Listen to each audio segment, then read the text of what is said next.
Someone can't teach you industrial sales if they've never been in the industry.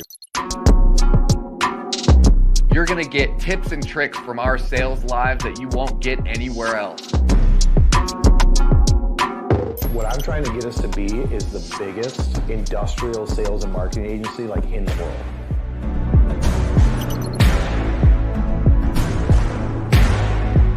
We're not playing for average at all, ever. I don't want any client, if we surveyed them, to be like, yeah, it's good. Like, I want to be like, dude, they're awesome.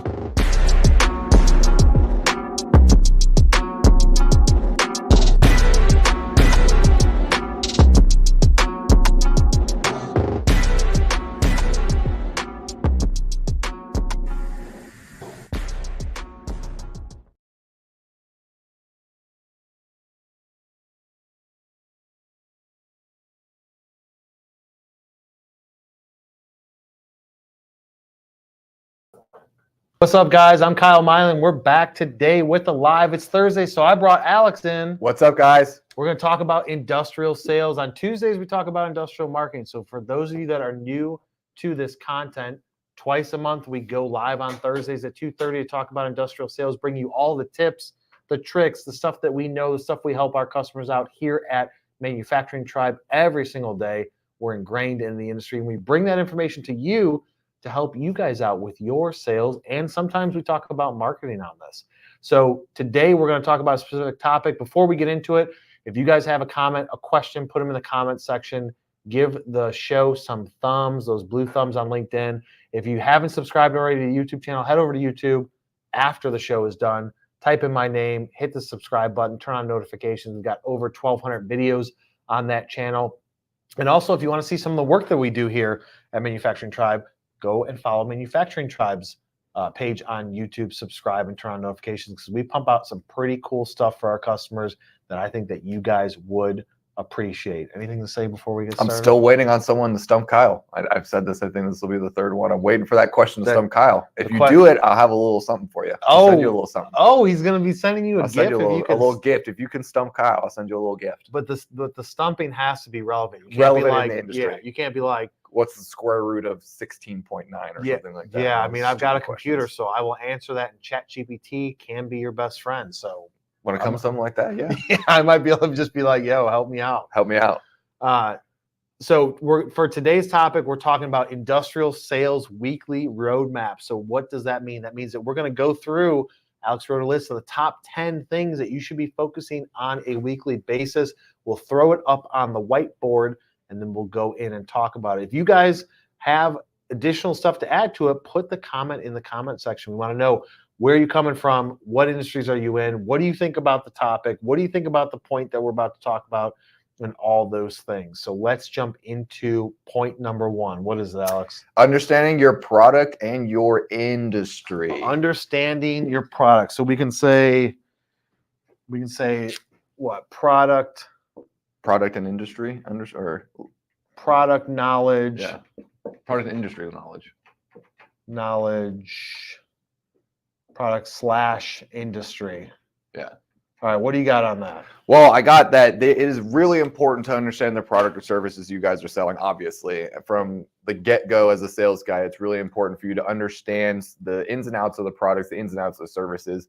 And that doesn't just mean when you first start out. There could be new products and services that your company are developing and creating on a monthly, on a yearly, on a weekly basis. Sometimes there are new services that we're offering here at MFG Tribe because we're always on the cutting edge of learning. We're learning and offering new services that I need to make sure that I brush up on. I was a project manager, before I was in sales, because Kyle wanted me to learn what we do here really well so that I can sell it. But since I've been project manager, we're offering 3 or 4 different services. So I make sure that weekly or whatever it is, that I'm going in and making sure that the service that we have to offer, I am knowledgeable on, and some of the deliverables that we have change. We know that in marketing, things work and things don't. Some things that work last month don't work this month. So some of the deliverables that we have change. I'm trying to make sure that I know that service. You guys should be knowing your product. And if you guys are offering a service, the same thing. If your product has a new feature on it, you need to make sure that you're talking to your engineers. You need to make sure that you're going and brushing up on that. So if a potential client has a specific question around it, you're there to answer it. You're not going And again, guys, it's never a bad thing to go, let me get with my team, but having those general knowledge questions on your product or your service are really important. Yeah, and you don't want to be too far ingrained with it to rely on that as your sales pitch, right? Like we've talked about that before. You don't want to just throw up information on top of them, but you got to stay relevant and up to date with everything that you guys are doing. So something may have changed. You can't possibly know everything about your service unless you are the person that started the company, did all of the work, built the systems, built the processes. Things change and evolve and new things happen. I don't think everyone's like you that knows everything that goes on in the company though, Kyle. But you need to be able to like spend some time every single week just educating yourself on new stuff at your company. I mean, I think that's basically what Alex is saying is invest into learning more, but use it strategically in conversations. Because too many times industrial salespeople strictly rely on, hey, I'm gonna sell this spec sheet. I'm gonna sell these as solutions. I'm gonna throw up my information on what we can do to you instead of focusing on asking questions. So 100% agree. Always be learning. But yeah, stuff changes, so you got to stay up to date. Make sure you're doing that in the industry as well. If you are, I mean, we're all in industrial manufacturing here, so make sure that you guys are staying up to date on some of the industrial news, making sure you're staying up to date with the manufacturing news, seeing what kind of new products are out there, what kind of new services are out there, because you never know what you could do, what knowledge you could bring back to your company, back to your, to your sales team, to your marketing team, being out on the lookout for new things in the industry. Yeah, and that, I mean, it's a good conversation point, right? Yeah. You can talk about I like follow companies that post articles that are relevant, follow publications that are posting stuff, not just necessarily about your space, but in general manufacturing, because you never know. It could be a side conversation that you're having, especially at events and stuff like that. Hey, did you see the price of steel did this, or the price of plastics did that, or whatever it is. Just building that trust because they think of you as a thought leader in the space. Yeah, and if you want to be the subject matter expert, you better know what's going on, especially if you guys as a company are offering a solution that is innovative, cutting edge technology, something out there. You need to be able to know as much, really enough to be dangerous about that in order to spark that conversation. But then know that in the conversation, you don't want to go too deep depending on the audience. You want to be able to pivot and say, hey, I'm gonna talk about this, but not go too deep because I want to talk about it more from what are your problems? Let me offer up a solution standpoint. Yeah, exactly. All right, so what's number 2, Alex? Number 2 is going to be prioritizing relationship building. And then we always go relationship building on this. We won't go too much into it. This is more of a long-term relationship play. Making sure that you guys are touching back with your potential clients, making sure that you're addressing their problems. Kyle and I are always talking about this, making sure that you are reaching out, making sure that you're on the forefront of their mind without being overly obnoxious and overly annoying, hitting them up every single day, but making sure that on a weekly basis that you're touching up with your deals, you're touching your nurture deals, you're touching up the deal, you're touching the people with the deals that you have that are coming down your pipeline. When I quote somebody, I'm not going to let a week or two go past where I haven't touched or interacted with them or tried to reach out to them at some point, whether to answer a question, to make sure that everything that we have put on our proposal is meeting the requirements that they need. Just making sure that you are on the forefront of their mind, because again, that long-term relationship building, when they do decide to make that jump, and if they are going between, if you are, one of the 2 or 3 people that they're considering, they're more likely to go with you because you're the one that's always touching them. They feel that, hey, these people are here for me. These people are here to answer my questions. They're always knowledgeable. They're always down to help. Yeah, I mean, so you can't, I think Grant Cardone said it perfectly like a decade ago. He said, the difference between a contact and a contract is just the letter R, and R stands for relationship, right? So in order to close a deal, you have to build trust, and the person has to trust you. You can't build trust without forming a relationship. So in order to build that trust, you have to nurture that relationship, convince them that you have a solution to their problem. But it doesn't just happen in like a single conversation. Sometimes for some of you guys, you're selling stuff that it's 12 to 24 months selling cycle, right? So you got a long time to build that relationship. But usually what happens is that people give up after, like, they meet somebody at, let's say, FabTech or NPE, right? They meet some NPE's coming up here in 6 weeks. And if you guys are going to NPE, we're going to NPE. There's gonna be 4 of us there, 5 of us there for the whole week. So if you guys are going, put a comment in the comment section. We'll set up time to come by your booth, and maybe we'll do some video stuff. I was about to say, maybe we can do some stuff to come help you guys out. At least get you on a show, right? At least let's do a live show from the floor at your booth or from That's a what we should corner. do. We're gonna give him a mic. He's gonna look like one of those old school Fox News reporters. You're gonna have just a mic walking around interviewing people. I'll just be like, what are you seeing in the industry, Steve? Yeah. So you want to focus on that, because people that you maybe met at the trade show a year ago, 9 months ago, 6 months ago, you've already given up after 2 months, 3 months of no contact. You got to keep pushing them. Now, for you sales guys out there, there's marketing automation solutions that can help you out to where you don't have to manually follow up with people. So if you guys aren't already looking into that, if your marketing team isn't looking into that, or they're not doing things to make your lives easier, tell them to hit us up, book time with either Alex or Mason, and we can walk them through how to automate some of those things, because you want to try and take the human element out so you guys can focus on what you do best, which is building those relationships, having quality conversations, and closing those deals, which some of them take a long period of time. So the mundane process of sending somebody an email, hey, want to touch in and see what that project is, that stuff, some of that stuff can be automated, and we can definitely do that for you. But like Alex said, it's all about the relationship. And like Cardone said, the difference between it is that letter R, which stands for relationship.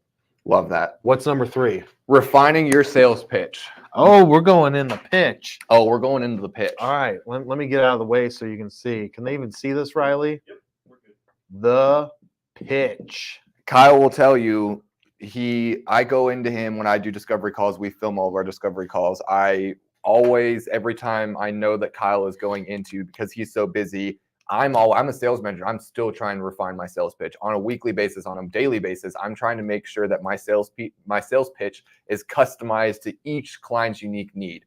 I do my research before I go to a discovery call. I make sure that hey, I realize what kind of problems they have. They've either given me some information that I can go, okay, hey, I at least know that I need to address these problems. Every single one of your sales pitch should be customized. As Kyle said, don't show up and throw up. But every opportunity that I get, every time I know Kyle's going to look at one of my videos on one of my discovery calls because he needs to create a strategy or something like that, I always try and ask him, hey, is there something that I can do to be better? And there is always something I can do. And Kyle will always say, there's always something you can do to be better.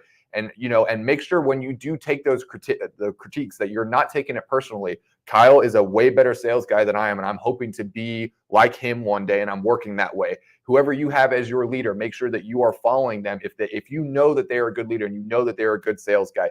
We have some people out there, that the sales managers in their positions, maybe aren't the greatest, but then you should be going out and learning yourself and refining your sales pitch yourself. But if you have someone in your space, it doesn't necessarily have to be in the company that you're working with. If you know somebody is in sales and you know that they're successful, maybe try and, pitch them a little bit. If they have some time, you have a friend that's good at sales, help them help you. Be like, hey, can I do my pitch with you real quick? Or a real quick little pitch, 5 minutes. Kyle will send the notes over to me when he watches them. He'll go, hey, you need to touch on these points a little bit more. If someone asks this kind of question, make sure you're tailoring it this way. I always ask him for a ranking. I always say, hey, what's my ranking out of 10? And he normally gives it to me. I'm about at a 7 and 8 out of 10 on most of my discovery calls now because I'm up there. But as Kyle, again, will always say, no one's a 10 out of 10. You always got to be learning. Yeah. I mean, you can never be perfect because every situation is different. But yeah, like Alex said, go into it with some information, right?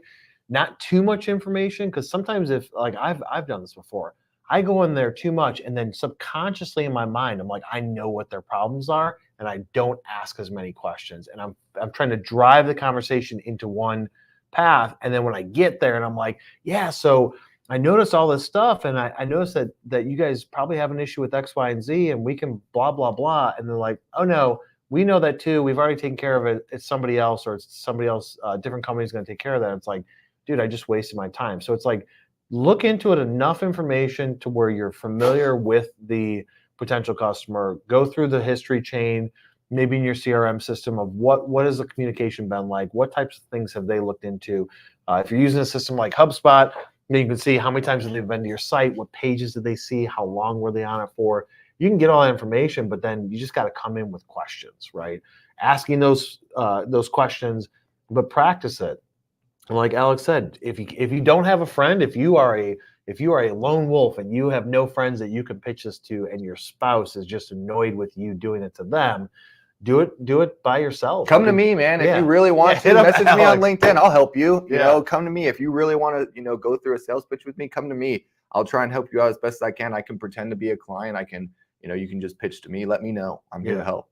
So either hit up Alex and book up not too much of this. No, don't time. book up too much. We're talking like 5-10 minutes here on your sales pitch. But really just practice it. You can practice it in front of a mirror. You can practice it just in your office by yourself. Like I used to spend a lot of time on the road traveling between prospects and customers. I would be working on my pitch in the car, right? Just talking to myself, like record yourself. Yeah, and then record yourself. And you can, back in the day when I was doing that, I wasn't doing videos, but I was just doing voice memos. Record myself, understand the cadence, the tone, ask a question. If it was like, hey, tell me a little bit about what you guys do. Just have that stuff nailed down. You got to perfect that pitch at a high level, but most importantly, you got to perfect that first conversation. What are the questions you're going to ask? How are you going to ask them? Does not matter if it's on the phone, on a video call, or in person. The layout of it is still going to be, look, you're there to figure out what is their problem, listen to them, take some notes, offer them up a solution once it's done, and then move it on down the sales process. Yep. All right, what do you got for number 4? All right, leveraging social media and digital tools. Social and digital. Yep. You got now. Keep in mind, guys, this is not a list of like stuff that I should be doing sometimes. This is a list of stuff you should be doing every single week. This is our weekly sales map. Yeah. Go ahead, Alex. You start talking, Riley. Cut to him. I'm gonna So digital presence, we always know, Kyle is always preaching that LinkedIn, being on social media, being in the industrial manufacturing space, LinkedIn is when all the decision makers are. Making sure that you guys are leveraging that, making sure that you guys are consistently posting, liking, interacting with potential clients, interacting with people in the industry, reading articles, as I've said up in the past, maybe reposting those articles, reposting things from your company page. Just being active on social media is really, really important. I get people that come through ask me, you guys are on LinkedIn right now looking at me and Kyle. Me and Kyle, or Kyle and I, me and Kyle, man, my mom. I know you're watching. Sorry. Hi, Mom. It's my dad and mom. So they're sitting there and Kyle's going through. I totally forgot now. I've lost my train of thought now that we're sitting there. Engaging on social media. Yeah, engaging on social media. So you're sitting there and you're doing the posts and you're making sure that you're consistently posting and linking back to your company's page. I get people that come in and are asking me, hey, questions on my social media because I'm doing those consistent posts, because I'm on video, speaking with Kyle. You guys, again, as I was saying, you're on LinkedIn right now watching us learn or teach you guys something. You guys are learning from us. Making sure that you are consistently on there is just really what the important thing is. Yeah, so we just said this in a discovery call. What was it, yesterday, or follow-up call? So I think we could all agree that trust is 100% necessary to close a deal. You can't close a deal without trust. When you guys are doing prospecting, your entire resume and everything that you're about is your LinkedIn profile, and it's out there 24/7. So as you're engaging with people, as you're hitting them up, liking their stuff, sending connection requests, they can look and see how long have you been at jobs, where did you work, what did you do there, what were your successes, what companies did you work at, industries, what are your skills, what college did you go to, if that's important, all that stuff. People can see it. So it's like you're using the platform as a sales tool to build that trust with people. And the way to do it is to offer up your opinion, show your personality a little bit, and provide value if you can. Also keep in mind, most people that you guys are going after, they'll post something not super frequently, but they'll post something on LinkedIn and they usually don't get a ton of engagement. The people that get the most engagement in industrial is somebody that's different, which would be a female posting in industrial. They'll get more engagement and attention. But even that, it's usually not from the right people, right? It's not like they're going to take that attention and then turn it into revenue. It's like they're just random people are commenting on it. So use it as a tool to build the trust and use it as engagement, show off your personality, shoot some videos, do some long form posts, and just have fun with it. You don't have to be super stuffy, but you have to use it every single week. How much time do you think that you spend? I always say, break it down to network building versus like engaging. So if you were to separate the two, how much time a day would you say you spend on building your network, which we have some automation for that? I was going to say, you've made it a little easier because of automation. Yeah, so building a network versus engaging. So let's say like hunting versus just straight up engaging. What do you think the split is? I'd say I'm hunting at least an hour a day on LinkedIn. Okay. I would say I'm, reaching out, messaging people back, liking posts, making sure that the people on my feed that are on there that I'm interacting with. And then I'd say probably about, again, another 30, 45 minutes. I'm probably almost about 2 hours a day on LinkedIn, at least throughout the day. That's not in just one big chunk as well. Yeah. I tend to do, a little bit of LinkedIn here, and then something comes up. But I'm about 2 hours a day sitting there on social media and on LinkedIn and using that to my advantage, because it really does teach the people that are out there that come to your LinkedIn. They really will, if you're consistently posting and consistently liking and doing all that kind of stuff, even if they don't need you now, they will remember you. I promise. We have clients that have come in that have been on the lives with us, that have followed us through and have gone through this for years with Kyle, not necessarily me, but have been watching Kyle's lives for years and have come through, and now they've turned into business because they look at him as a thought leader, because they look at us as thought leaders, because they look at anybody with a LinkedIn that's actually putting themselves out there as a thought leader. And that's, again, forming that trust. Yeah, and to that note, to that story, we have a current customer now that signed up with us in I think it was November, end of November, and she said she's been watching the YouTube channel for 2.5 years and the lives and all the content we produce for 2.5 years, implementing those things that she could implement, and she reached a point where she couldn't do any more herself, and she wasn't happy with what she was getting out of the agency, reached out, and now she's a customer. That's 2.5 years. Never liked, never commented, never posted, never engaged on anything.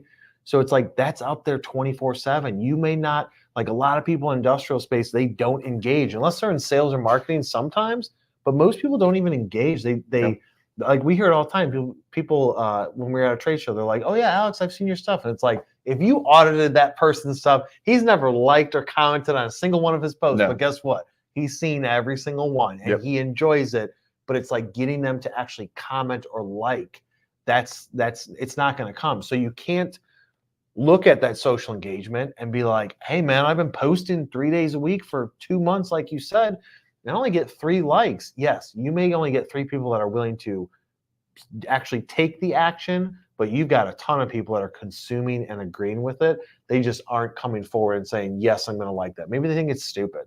Maybe they think social media is for kids, but they're consuming the content and they enjoy it. So don't always just get caught up on, am I getting the right quantity of engagements? That's where on LinkedIn, I typically look at impressions. How many people are seeing it? How many eyeballs are on it? And I care less about the literal number of comments, because I know that it's getting out there. We see it when we walk trade shows.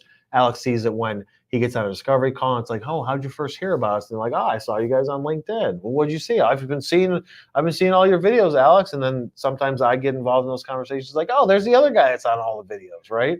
So don't just think that because they're not engaging, you're not being seen.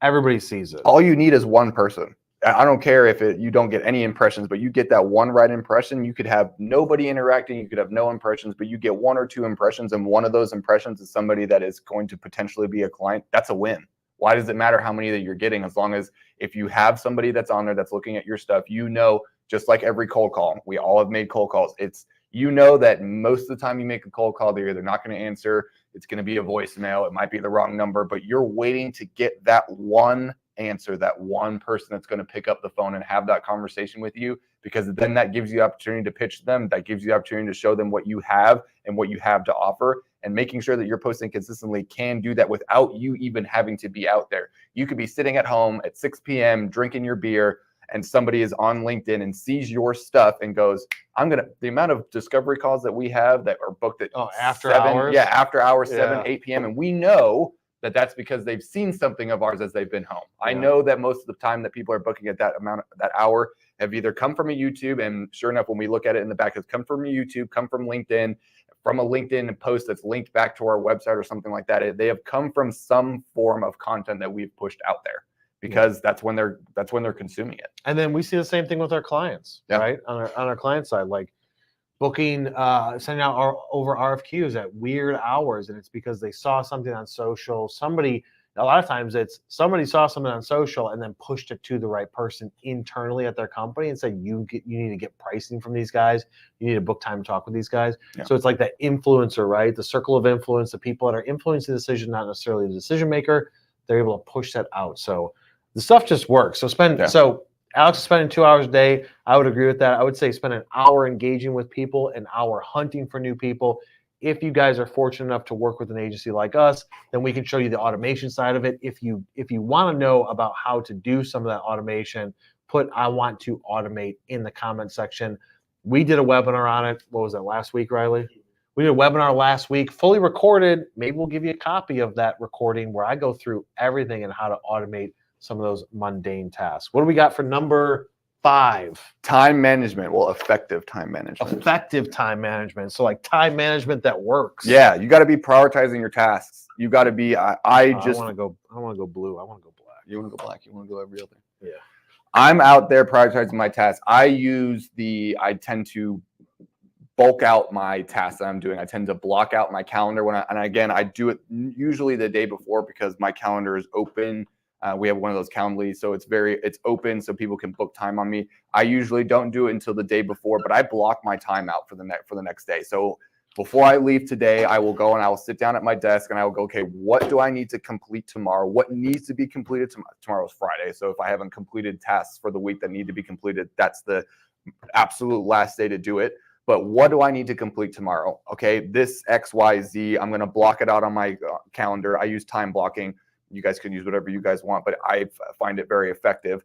This is my number one priority. Need to do this. This is going to be the task that takes me the longest. But making sure that you guys know the tasks you have to complete, know the proposals you have to write, know the clients you need to reach out to, know the activities that you need to do, whether that be LinkedIn. I time block my LinkedIn on my calendar a lot of the time. I'll go, hey, here, I've got 30-minute little block over here. Let me chunk in some LinkedIn time on there, because as you will find, as you guys are going through this, especially as sales guys, we don't have a lot of the time specific tasks that we have to complete, which is real nice to just be able to check off. We can't bring a to-do list up and go, this is what we have to do. We know what we have to do on a daily basis. And sometimes making sure that you're prioritizing the tasks makes those tasks easier, makes you more time effective. You're able to do a lot more in that 8 hours, in that 9 hours of sales guys. We know that we are always consistently working, but in those hours that you're able to make sure that you're maximizing your time. Yeah, and so here's a trick and a tip on that time blocking. So we use HubSpot's calendar booking for all of our stuff, for sending meeting links to people, all that stuff. Instead of doing that back and forth, what time works best? Oh, next Tuesday at 10, I'm busy. We just do, hey, here's my calendar, book some time. With HubSpot, and I think Calendly is the same. If you go into your calendar, at least on Google system, and you can either set it as free or busy, but it's still going to show it up on your calendar. If you put it as busy, nobody else can book time with you, and those third-party links will not allow anybody to book it. But if you set this recurring task, let's say Alex is going to do LinkedIn outreach for an hour a day from 11 to 12 every single day, 5 days a week. If he sets it as free, then that means people can still book time with him at that slot, because you don't want to fill, like what he's saying, you don't want to fill up your calendar too much, because then people can't book time with you that are potential customers or current people that are in your pipeline. But you also don't want to leave it blank. So some people run 2 calendars. I just have 1 calendar. Usually people aren't booking discovery calls with me. I'm passing it off to the sales guys, but I have 1 calendar. And if I'm like, hey, this time that I'm doing this, technically I want people to be able to book time with me. So I'm going to set this as free, but on my calendar it actually shows up.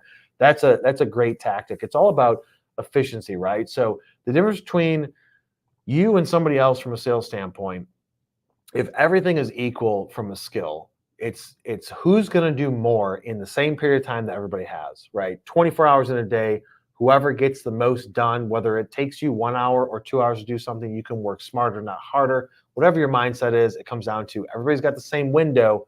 And if you want to beat your competition, you have to do more within that to increase your revenue, increase your income, and create more revenue for your company. So it comes down to, what can you do in a day? Time blocking. If you look at the last 2 weeks, if you're like, man, if you ever said, what happened to that day? Like, I don't even. Today is one of those days. Yeah, I didn't realize our live was right now. I was like, oh my gosh. Right, like what happened? And so then self-assess and be like, okay, was my calendar blocked out, and that's why I'm like, dang, this day's gone by fast? Or was my calendar open and I was just kind of like going from one thing to another with no real structure or organization? Then put some structure in place. And time blocking is a great way to do it. All of the efficiency books and all that stuff say block time. One thing that I started doing from a book, Buy Back Your Time. So write that down, Buy Back Your Time. Maybe Riley will put it in the comment section. Great book, talks about efficiency, talks about how to delegate to elevate and all these things, right? And so in one of those things, it said that if your inbox distracts you because you are over operations, but also doing other things, sales, stuff like that. If emails come through and they distract you from what you're doing, then turn off the auto syncing and just put it on your time calendar to check your email 3-4 times a day. And then eventually, maybe you have a personal assistant that checks your emails for you and lets you know that stuff. Like that's when you get super fancy. Does that mean I get a personal assistant? Yeah, you can have Riley. Will you be his personal assistant? No, Riley would not. Yeah. So that's eventually like a lot of CEOs do that, where they have an executive assistant, personal assistant that's tracking their email and just being like, hey, here's 3 things that came through in the first half of the day that need your attention that you should focus on. But emails from me were super distracting because when a problem comes up and we get notified about it, whether it's through our project management system, I'm like, all right, let's go and fix it. And it can distract you when you're in the middle of doing things. So I turn that off, and it makes efficiency increase through the roof, as long as you're also saying, with this time that I have now, what am I going to do with it? And just chunk those things out, set it to be recurring. Some things you leave as free instead of busy so people can book time with you. But that's super effective when it comes to planning out your day and your week. Block out that time, man. You'll find you'll finish things quicker too, like because you have it time blocked and you know what you have to do. You know it takes an X amount of time for you to complete this. You'll find the majority of the time you will be able to finish the task quickly or quicker, because you know what you're doing. You know that this is for this amount of time, I have this to finish. If you're going and doing 3 separate tasks throughout the day, sometimes that going back and forth from tasks, you can lose an hour or 2 out of the day. Yeah, and then also, like, if Alex has his stuff time blocked out and I'm going to go talk to him about something, I'm going to check his calendar first, right? And I'm going to say, like, what does he got going on? If he's in the middle of doing calls, doing follow-ups, doing something like that, I'm not going to go in there and distract him. I'm going to be like, no, I'm going to leave him alone, as other people in the office should, right? Depending on your situation. Now, if people aren't going to respect it, if you're in an office, people are like, I don't care what's going on, I'm just going to walk in, then you got to deal with that boundary. But if you block it out, then it's like nobody has to question what's going on. What's your plan for today? Well, my plan is already set. It's the same plan that I have. Sometimes I throw in a couple different things based on discovery calls, follow-ups, meetings, etc. But my day's pretty much set, and that is the way to succeed. Yep. What do we got for number 6? Active listening and problem solving. Oh shoot, we're going listening. Oh, we're going listening. Because you got active, right? actively. That's the key. It's actively listening. I want to see you actively listening. Listening and what? Problem solving? And problem solving. Every week, every day that you are coming across a client, you're coming across a potential client, you're coming across somebody in the industry, you should always be active listening. You should always be asking them questions. When they're done with a statement or something like that, ask a follow-up question. We're sales guys. We know that asking questions is one of the best ways to form a relationship. And it proves to them that you've actually listened to them, that you're not just glazing over and then going, oh, yeah, that's good. I mean, we've all been there and done that. Yeah, that's cool. Or, okay, sounds good. And we haven't really listened to them. Make sure you're listening well, asking questions, relaying information to them, adding to their story, not cutting them off, being quiet, listening, shaking your head when they bring up a point, not having to sit there and cut in and make your own point. But again, that relates into problem solving as well. When clients are bringing you a problem, making sure that you've listened well enough to understand the problem, so that when the solution that you give them is actually a good solution and not something that they have said in the past. If someone brings me an issue for social media, for example, and they're like, well, we've been posting blog posts and everything like that, and I didn't hear that they were posting blog posts. I'm like, oh, well, posting blog posts and videos should fix that issue. They're going to look at me and go, you obviously weren't listening to me. All you heard that was my issue with social media. Then you tuned out, and then you came in with this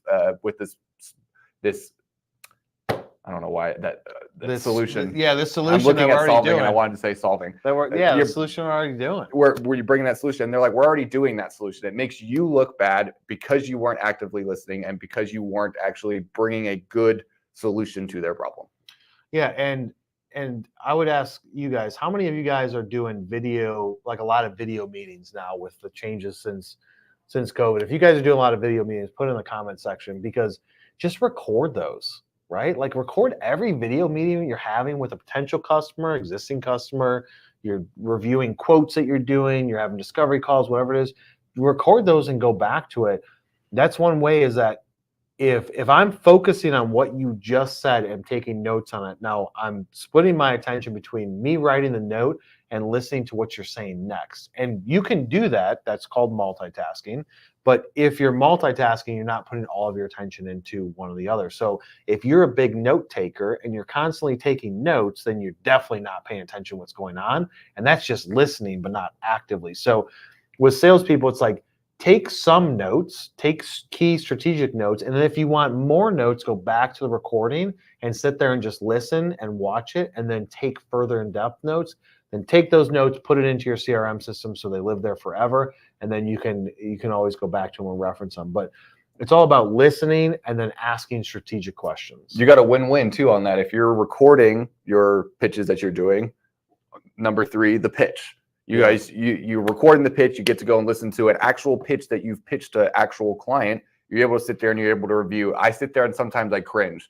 I sit there and I watch myself and I say, man, the discovery call went really good. And I sit there and I go, I had an opportunity there to readdress, a problem that they had in a different way. I addressed it this way, but I should have addressed it this way. Not that I necessarily did something wrong, but that I know in myself, hey, next time that comes around, I'm going to address that in a different way. Yeah.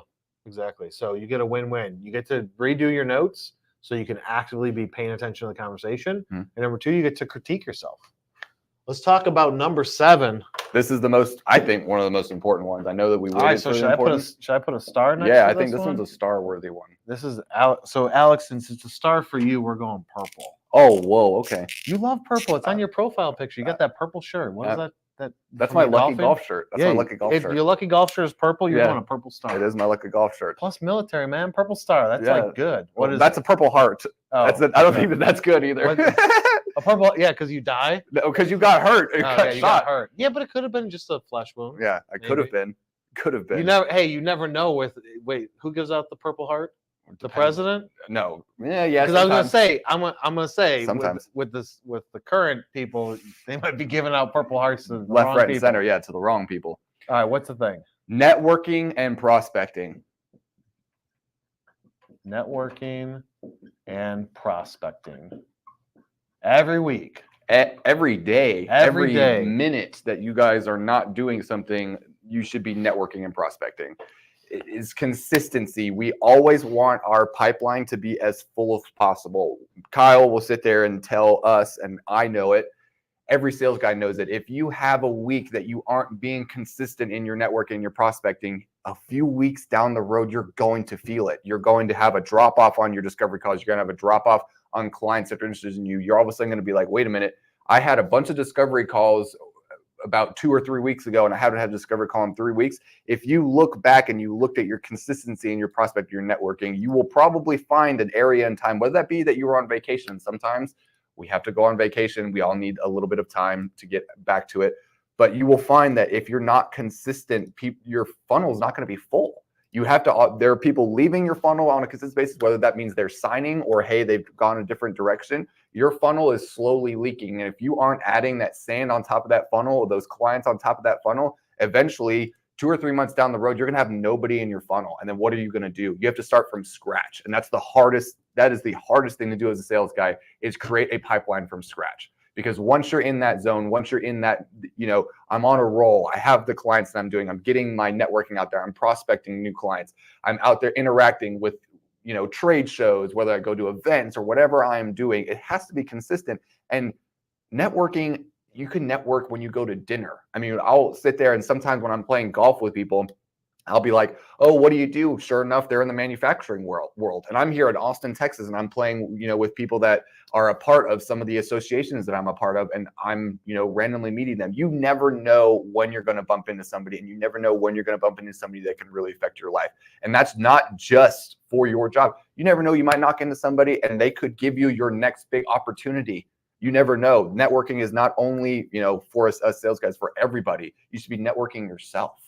Yeah, and doing it, I mean, being open to the idea and putting yourself out there, right? So if you're already in sales, you're probably used to traveling, used to talking to people, but do it on a daily basis. And you never know where your next deal can come from. You never know who knows who. Manufacturing space is very overlapping, and it's a small industry.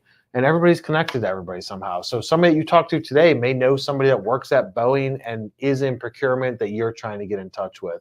But if you don't have conversations, talk shop, talk about work, be interested in what they do, then you're never going to find out that information. So I would agree that prospecting and networking, that's a daily, that's a any chance of the day. You're either hunting or you're farming, and you want to focus more on hunting because, like Alex said, you build up that pipeline. As soon as you let off the gas, it's just like a car, right? As soon as you let off the gas, you start decelerating. If you leave your foot off that gas long enough, you're going to stop. That is your pipeline. That is your sales process. No different than following up with people. You get momentum. You have a call. It's a good call. You send them pricing. It sounds good. If the momentum doesn't continue, and even if it's on them, they're like, hey, I've been out, I've been traveling, I've been busy, I haven't been paying attention to it. You get them excited initially, but if it starts to die down, you want to try and touch base with them to get them more excited to keep that momentum going. But if you don't, with a clear pipeline and with prospecting and hunting for new business, then it's going to be so much harder to get that thing going every single time. It's a lot easier to keep spinning that plate or keep pushing that ball down the hill or that rock down the hill. It's easier to do it once you have that momentum. And so, yeah, every single day, if you're not hunting, then you're falling behind. Yeah. All right, number 8. This one's going to be an interesting one, but I think that it's something that every sales manager at least should be doing on a weekly basis with their sales team, and that's handling objections and rejections. Handling objections and rejections.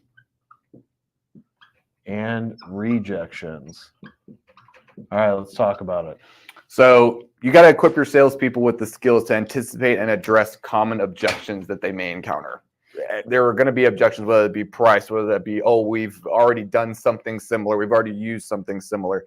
You need to make sure that your sales guys are equipped with questions to ask, things to say that will negate the objections that they're having. And again, not negating the feelings that they have and making them, the potential client, feel like they are wrong. Addressing the problem. Again, going back to problem solving. If they bring me an objection of, hey, we've already done, like with video, for example, well, we've done video, it's really expensive, and I use our services as an example just because I'm very knowledgeable on it. You guys will have different ones. But if someone comes in and go, well, we've already done video, my first question is going to be, what kind of videos did you guys do? I'm not going to be like, well, video does work, you guys must not be doing it right. I'm going to ask the question of, what kind of videos did you do? Oh, well, we did interview style videos. Okay, were they text on screen videos? Yes. Okay, well, text on screen it was good, but there's a lot of other things that we at Manufacturing Tribe can do that is a lot better. You need to be able to handle those objections without making your potential client feel like they are wrong or they are stupid, because that is going to be one of the fastest ways you can lose trust. Is that if you're just like, oh, well, you're wrong, they're bringing you, again, a problem, and you need to actively listen and solve their problem without making them feel like they are in the wrong. So equipping your team, whether you're a sales manager, making sure that your sales guys knows. Kyle will tell you, I used to get obscenely upset when we would lose, when someone wouldn't go with us, when we would be like, okay, well, now it's down the road. I'm like, well, what did I do wrong? This is ridiculous. What did I do wrong? I must have fucked up. Or excuse me, I must have messed up. I must have messed up. I must have done something wrong. Kyle will come in and go, hey, deep breath. Let's go and look at this. Let's look at what we could have done better. Let's see what kind of objections that they have. Why did they reject this? Was it because, hey, there's a service that we may have not offered, or they're really looking into, for us, one of the big thing is publications. We deal with publications, but we ourselves don't have publications. So we have people that come in. If it's something that you really can't do anything about, don't lose sleep on it. Don't sit there and go, well, I messed up. You need to identify why you lost them and identify those objections as well. Yeah, and you need to practice it. It's not like you guys have 1,000 objections, right? You're not selling cars. You don't need to practice all of these objections. It's just going to come down to like price, the timing, the value, or the delivery of what it is that you guys do. So you may not be the cheapest machine shop, injection molder, automation house, robotics company, etc. You may not be the cheapest, and so you have to go into it and be ready when somebody says, yeah, you guys are more expensive than everybody else. Yes, we are more expensive because we provide the best solution to your problem. So be able to have those things ready, and that's really what Alex is talking about. have those responses ready to the most common questions. All right, let's get into number 9, because according to all of our streaming software and LinkedIn, there's an issue with events, and lots of people are not seeing this, but you will be able to watch it on the full replay. For those of you that are out there, we appreciate you. Number 9. Number 9. It's going to be continuous learning and development. We kind of touched on continually learning when it comes to product knowledge, but Continuous learning. I couldn't spell that either. So Learning. Dang. I'm having issues. Continuous learning and what? development. And dev. Learn and dev. Making sure you guys are always upgrading your sales skills, making sure that you are, watching people like Kyle, I'm not going to say me, people like Kyle, that are teaching you guys new ways, new tips, new tricks, new things to do on a day-to-day basis, making sure that you guys are always open to learning something. If you think you are the expert, if you think you are 100% on something, you are not. I promise you. Again, even if you are the owner and proprietor of a whole company, of your specific company, there is always something you can learn. There's something you can learn about, the industry that you're in. There's always something you can learn about the company that you're a part of. Even if you're the CEO, learning about the people in your company, learning about what your strengths and weaknesses are, because as a CEO, you're always sitting there learning and looking, going, okay, what are we good at and what are we bad at? Because as soon as you identify, hey, this is something that we're not good at, you can fix that problem and become even stronger as a company, as a cohesive unit. So just making sure you guys are always out there upgrading your skills. And find a mentor. That's important. Yeah. Even when you think that you know everything about something, go learn something, because learn something about yourself. How could you be a better leader? How could you be a better boss? How can you change your mindset? How can you plan better, set better goals? Like, there's so many different areas for you to learn. I think last year I probably read maybe 15, 16 books last year, strictly about time management, mindset, development, goals, planning, like all that stuff. And those are things that I didn't know. I probably read 100 books in the last 4 years. I'm constantly learning, and you can never know everything. There's always ways to improve every single area. And even if you are the best in one area, you're lacking in others. So beef up those skills, because you're only strong as your weakest link, right, in anything. And so try and get those skills up as long as it interests you. All right, number 10, and then we can close this out. Last one, and obviously the one that you should be doing on Fridays anyway, or at the end of the week, tracking and analyzing your performance. Performance. How well are you doing?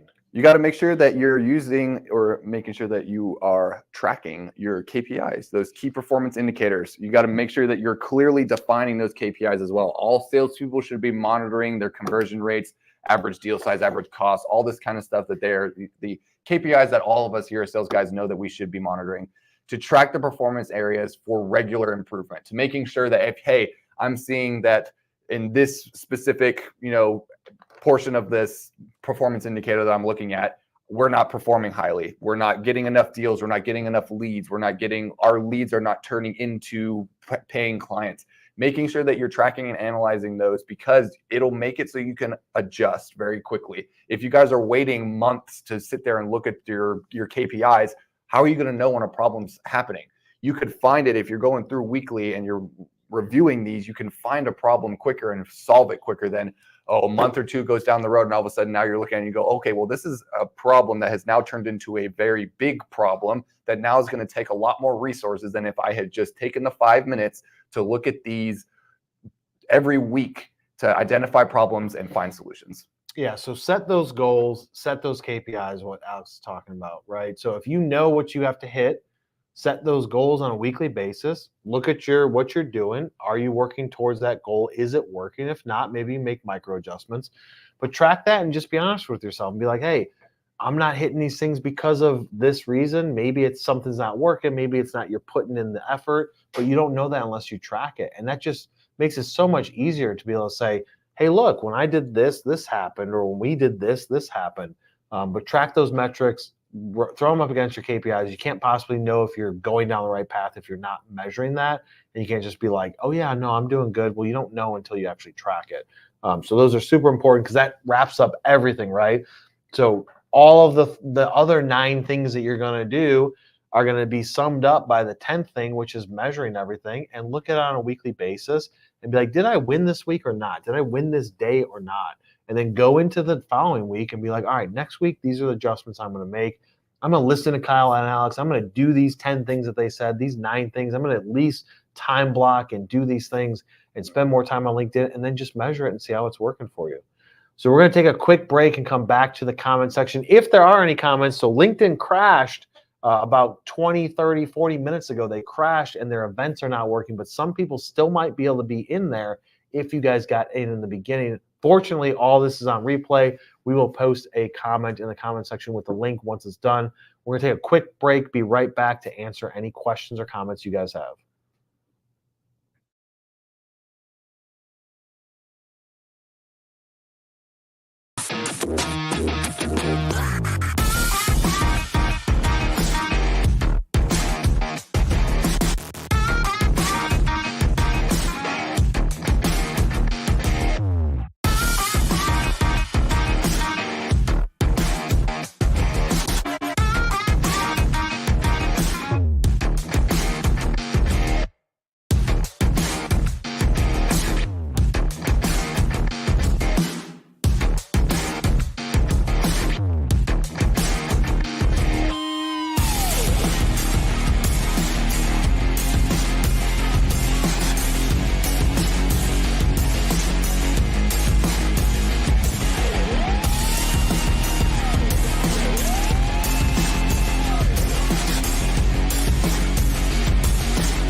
Well, at least LinkedIn, while LinkedIn's down, at least YouTube's working. LinkedIn's kind of like being a little glitchy, but let's jump into the comments, Riley. What do you got? All right, so we got a comment from Tim earlier. He was able to get in, and he said, starting doing simple polls on LinkedIn once a week. Was really surprised how many votes a poll can get and only have a few likes. It proves that people are looking even if they don't comment and like. Is this Tim Drinkwater? Tim Drinkwater. Is this Tim Drinkwater? Yeah. Love Tim. Yeah. Hey, I heard it was his birthday. Wait, I think it was his birthday. I think, Tim, it was your birthday yesterday. I saw it, or a couple days ago. So happy birthday. Tim, if it was your birthday, you are with the fellow Aries here. It was my birthday on Saturday. Plus, Riley's birthday is today. So give a special shout out to Riley. He turned 53 today.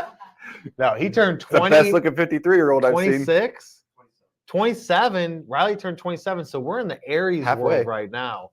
We're taking over the world. Let's go, Tim. Alrighty. And then Reading Dave had some comments on YouTube. He said, some folks implement a subject code in the subject line of their email with a key in the subject to help readers prioritize emails. I think that y'all were kind of talking about prioritizing what to see. Yeah. And then he said, as a laborer who is seeking ways to help support sales, I really appreciate you folks explaining the process of sales and techniques to generate them. Thank you. All right, Reading Dave, we appreciate your comment coming in from YouTube. Where are you at, man? Put in the comment section. Where are you coming from? What city, what state, what country? All righty. And then we've got a long one, so let me read this one out. Hey, Kyle, question from a sales process standpoint. I have a prospective customer with a problem with an existing supplier. They're a perfect fit as far as how they fit our capabilities. We quoted taking over existing production and feedback on our quote that was that our pricing was favorable to consider moving the tooling to us. In this situation where you're trying to pull tooling from an underperforming competitor, what tips and tricks do you use to help accelerate the customer's internal decision making? Yeah, so you're talking about transfer tooling, so what they're going to have to do first is they're going to have to build a bank of inventory before they can move the tool. Because they don't want to be like, even if you say, no, don't worry, we don't need inventory, we can get the tool in, start running production right away. They're still going to probably want to have some sort of safe spot to be able to have inventory on hand. So it comes down to, do you have everybody bought in on that? If your pricing is favorable, that's great. They want to go with you as a supplier and they already have issues with their current supplier, but it's hard for them to move everything. You could go to them and say, hey, do you want to break this up? I know you may not want to as a business owner, but do you want to break this up into smaller pieces? Let's move some of the tools over and start to just chop this up into, let's break it into 5 groups, 3 groups, 2 groups. It may not be advantageous to say, let's just grab everything at once. They may not feel comfortable with it. So you can just ask them a question. What's holding you guys up from making this transfer? Is it inventory? Is it that you guys are nervous about moving all of those things to a new supplier? And if that's the case, like, let them answer the question. If that's the case, then be like, hey, what if we just take off 1 or 2 of these projects to start this month and then segment the rest out to do a transition over the next 3 months? Sometimes you got to be patient. It could be something to do with the approvals that they have to have. But if they've been a supplier for them for a long time, breaking that relationship usually doesn't happen that fast, which you should appreciate, that they don't want to break relationships quick if they're going to be a new customer of yours. But I would try and figure out, hey, what do you guys feel is a realistic time frame for us to get this moving, and what are some hurdles that I can help you out with? Maybe it's something where breaking it up into smaller groups, offer to do some free stuff for them, offer other solutions, but you have to figure out what is the problem first. Why is this taking so long? Get a creative way to ask the question, then handle the problem like that. Who's that from? That was, what was the name of it? Andy Milan. Oh, Andy Milan. Yeah, Yeah. Andy. So we're talking CNC stuff. Alrighty, then we have a comment from Mr. Drinkwater. He says that he onboarded another new customer today. Thank you for the inspiration. No problem, man. Keep them coming, Tim. You're gonna blow up. You're gonna put, I think he's in Janesville, Wisconsin. You're gonna put Janesville, Wisconsin on the map because we know most people pass that city by. You're gonna put it on the map. And then Reading Dave got back where he's from. He's from Enhanced Press Materials LLC in Ridgeway, Pennsylvania. All right, PA. We were just in PA. Like 3 weeks? No, it was like a month ago now. Yeah, Yeah, we went- Almost a month ago. We flew up to Philly, day trip. What time did we leave? What time What time did we did I leave? pick you up at? 4:30. I think it was 4:30? 4:30. I think we were on the road by 5. Yeah. On the road by 5 a.m., catch a flight, go to Philly for, we were there for work for like 3 hours. Lunch, work, left. work, left, back to the airport, and Yeah. then back home. It wasn't too bad of a flight though. No, it was easy. That's it. Riley's got his hands up. It's probably because LinkedIn crashed and only people that were initially in there can still see the stream. But for everybody that missed it, we're going to post this full replay. If you guys have not followed the YouTube channel, head over to YouTube, subscribe, turn on notifications, but sure to follow Alex on LinkedIn too. He's posting stuff every single week, some more tips and tricks about sales and marketing, behind the scenes of stuff we're doing here. If you guys want to listen to this in podcast format, this is a long live. We went almost 60 minutes. Head over to every major podcast platform and type in industrial sales and marketing with me, and we will see you guys in the next one. Have a good one, guys.